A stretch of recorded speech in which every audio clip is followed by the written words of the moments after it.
عزیزان گرامی، اللہ بڑے ہیں، اس لیے اللہ کی ماننے میں خیر ہے، ٹھیک ہے۔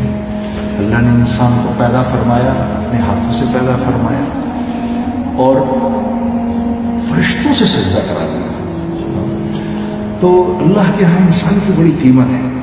یہ اس دنیا کے لیے پیدا ہی نہیں کیا گیا، ہم آخرت کی مخلوق ہیں۔ اس دنیا میں اللہ نے ہمیں اپنا خلیفہ بنا کر بھیجا، آخرت میں اللہ نے ہمارے ساتھ ہم نشین کر دی، اللہ نے ہمیں اپنے مہمان خانے میں رکھا۔ ابھی مولانا نے قرآن کی آیتیں پڑھی، ہاں، تو کس قدر محبت سے بھری ہوئی باتیں ہیں اس کے اندر کہ جس نے دنیا میں یہ اللہ کو رب جانا اور رب مانا۔ مولانا سید خان صاحب کی بات مجھے یاد آتی ہے کہ مولانا فرما رہے تھے کہ جس نے دنیا میں اللہ کو رب کہا، رب فرمایا، اس کے لیے اتنے وعدے ہیں کہ فرشتے موت پر کہیں گے کہ بھئی اللہ تخافوا ولا تحزنوا، ہاں۔ تو جب ومن احسن قولا ممن دعا الی اللہ کی باری آئی تو مولانا نے کہا اس کی تو پھر بات کچھ اور ہے، ہاں، یہ تو پھر دائی کی بات ہے، ٹھیک ہے۔ اور پھر اس کے آگے بھی جو حضرت نے پڑھا تو دائی کا بھی ایک مقام پھر اللہ نے بنایا، وہ کیا کہ جب اس کے ساتھ تھوڑی سی اونچ نیچ ہو جائے، کوئی اس کو کچھ سنا دے تو اللہ پاک نے، کیونکہ وہ اللہ کا سفیر ہے تو اللہ اپنے سفیر کو جو ہدایات دیتے نا، حکومت ہدایات دیتی ہے اپنے سفیر کو، تو اللہ پاک اپنے سفیر کو ہدایت دے رہے ہیں، ادفع باللتی ہی احسن، معاف کر دینا اس کو، وہ تمہیں سنائے گا۔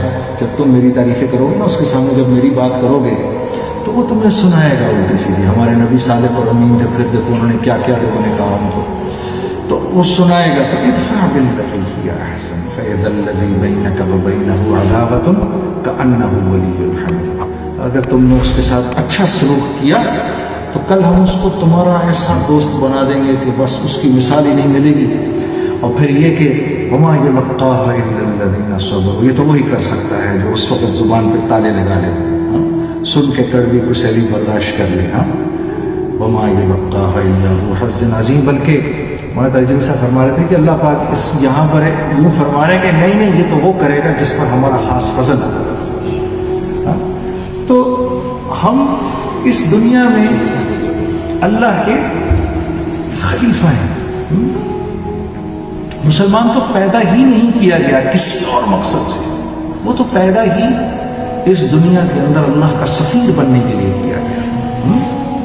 ہم اس دنیا میں اللہ کے سفیر ہیں، ہمیں پیدا کرنے کی اور کوئی وجہ ہی نہیں ہے سارے اس، ورنہ تو انبیاء بھیجے جاتے ہیں، ورنہ تو ہم کہیں نعوذ باللہ من ذالک کہ اللہ پاک کیسا ظلم کر رہے ہیں، بنی اسرائیل پہ ایک کے بعد ایک بھیجا، مسلمانوں پر بھیج ہی نہیں رہے۔ مولوی یوسف صاحب فرما رہے تھے، ان کا میں ان کے بیان میں نے سنا، فرما رہے تھے کہ اس امت کا ہر فرد نبیوں والا کام کر سکتا ہے، اور فرما رہے تھے کہ میں ایسے نہیں کہہ رہا کہ دیکھو اللہ نے سیدنا عمر سے فرمایا، رسول اللہ صلی اللہ علیہ وسلم نے سیدنا عمر سے فرمایا عمر میرے بعد نبی کوئی نہیں ہوتا تو تم ہوتے۔ پھر فرمایا نہ ان کے خاندان کو دیکھ کر یہ بات فرمائی، نہ ان کے مال کو دیکھ کر یہ بات فرمائی، نہ ان کے حسب نسب کو دیکھ کر یہ بات فرمائی، بلکہ ان کے اندر کی کڑم کو دیکھ کر یہ بات فرمائی، ہاں، کہ اگر نبی تو کوئی ہونا نہیں تھا، ہوتے تو تم ہوتے۔ یعنی اس امت کا ہر فرد بھی کام کر سکتا ہے، لوگوں کو اللہ کی طرف بلانا۔ 7-8 سال کے بچے کو کھڑا کر وہ آپ کے سامنے تعریف کر دے گا، اللہ نے زمین بنائی، آسمان بنایا، اللہ نے انسان بنائے، اللہ نے یہ بنایا، اللہ نے یہ بنایا، شروع کر دے گا۔ اور اللہ نے اس امت میں دعوت کی بصیرت بھی رکھی ہے، ہاں، یہ دعوت دینے کی بصیرت بھی ہے اس امت کے اندر، اس کو ہم کہتے ہیں نا حکمت بصیرت۔ آپ وہ دیکھو نا، وہ ایک صحابی غلط وضو کر رہے ہیں اور سید اور حسنین رضوان اللہ علیہ مجمعین نے دیکھ لیا، دونوں بھائیوں نے، کیا عمر تھی؟ ایک کی 8 ایک کی 10، اور دیکھا کہ نانا کے ساتھی اتنے جلیل القدر صحابی اور نانا کے ساتھی وہ غلط وضو کر رہے ہیں۔ اب سمجھانے کا انداز کتنا خوبصورت تھا کہ حضرت وہ بھائی کہہ رہے ہیں ایسے ہوتا ہے، میں کہہ رہا ہوں رسول اللہ دیکھیں آپ کون ہم سے سجدہ کریں، ہاں، ٹھیک ہے نا۔ تو 8 سال کے بچے کی دعوت کا انداز دیکھیں آپ، ٹھیک ہے، حکمت بصیرت، یہ امت، یہ کوالٹیز ہمارے اندر پہلے سے موجود ہے، اللہ رب العزت نے یہ صفات دے کر بھیجا ہے۔ تبھی تو پچھلے انبیاء سے بات فرمائی کہ ان کو تو ایسے وہ نوافل دوں گا جو تمہیں دیے ہیں کہ وہ نوافل پڑھ کے جب دعا کریں گے تو میں ان کی دعاؤں کو قبول کروں. یہ بھی چھوٹی بات ہے. پچھلی امتیں تو اپنے نبی کی بات منع کرتی تھی, بات آگے چلایا تھوڑی کرتی تھی. ٹھیک ہے, ہمیں تو بات چلانے کے لیے ہمیں پیدا فرمایا. اور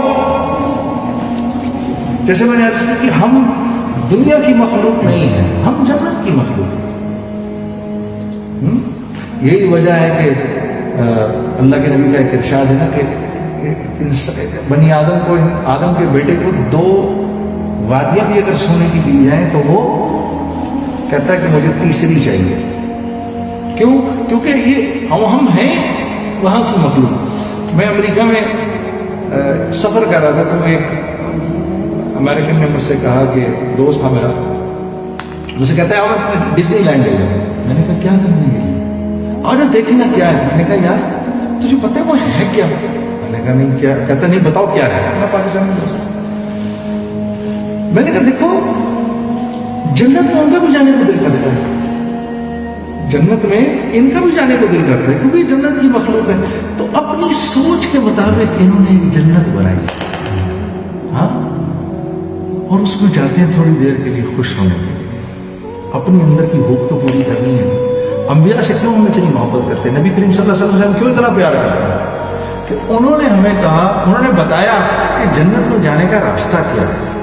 ہاں, اور دنیا کی اتنی بے رغبتی ہمارے دل میں ڈالی, اتنی بے رغبتی ہمارے دل میں ڈالی کہ ہم نے کہنا شروع کر دیا اللہم لا عیش الا عیش الآخرہ. ہم نے کہنا شروع کر دیا. صحابہ کو کہا کرتے تھے یا رسول اللہ دنیا کا عیش تو کوئی عیش ہی نہیں, اصل عیش تو ہے ہی آخرت. ہاں, اتنی آخرت بولی, اتنی آخرت بولی کہ ہمیں اللہ کو حضرت علی کرم اللہ مجھے کیا فرما رہے ہیں, میرے سامنے اگر جنت اور دوزخ لا کے رکھ لی جائے تو اس رب کی قسم جس نے علی کو پیدا کیا میرے ایمان میں نہ اتنا سا اضافہ ہوگا نہ کمی ہوگی. اتنی آخرت بولی, اتنی آخرت بولی, جنت کا راستہ دکھا دیا. اس لیے ہم اللہ کے نبی صلی اللہ علیہ وسلم کے اتنے بڑے عاشق ہیں کہ انہوں نے جہاں سے ہم نکالے گئے تھے ہمیں ہمارے گھر کا راستہ بتا دیا. ہاں, اس دنیا کی خوشی بھی وقتی ہے میرے دوستو, یہاں کا تو غم بھی وقتی ہے. مولی یوسف صاحب کو بولے یہاں کی خوشی بھی وقتی, غم بھی وقتی, یہاں کی جوانی بھی تھوڑی دیر کے لیے, یہاں کی بھوک بھی تھوڑی دیر کے لیے, پیاس بھی تھوڑی دیر کے لیے.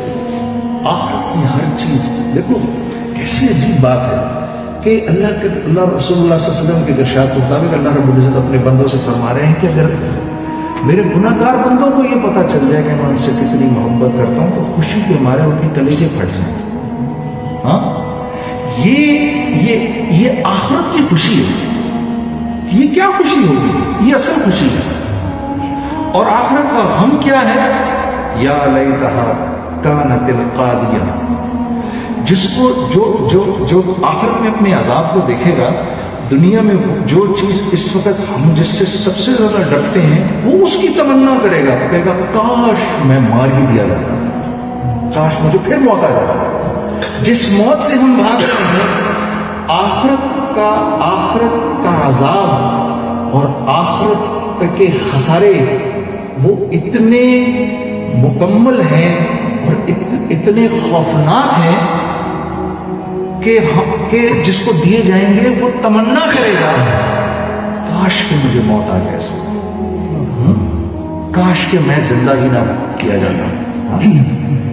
مجھے تو معلوم ہی نہیں تھا کہ میرا حساب کتاب ہوگا. ما اغنی عنی مالی, یہ مالدار کہے گا میرا مال کدھر ہے, ہلک عنی سلطانیہ, میری بادشاہت کہاں گئی اس وقت. مجھے, میں تو بادشاہ کا, یہ میں تھوڑی کہوں گا یہ بات, یہ تو بادشاہ کہے گا نا, جس نے بادشاہت دیکھی ہوگی وہ کہے گا نا میری بادشاہت کدھر ہے اس وقت.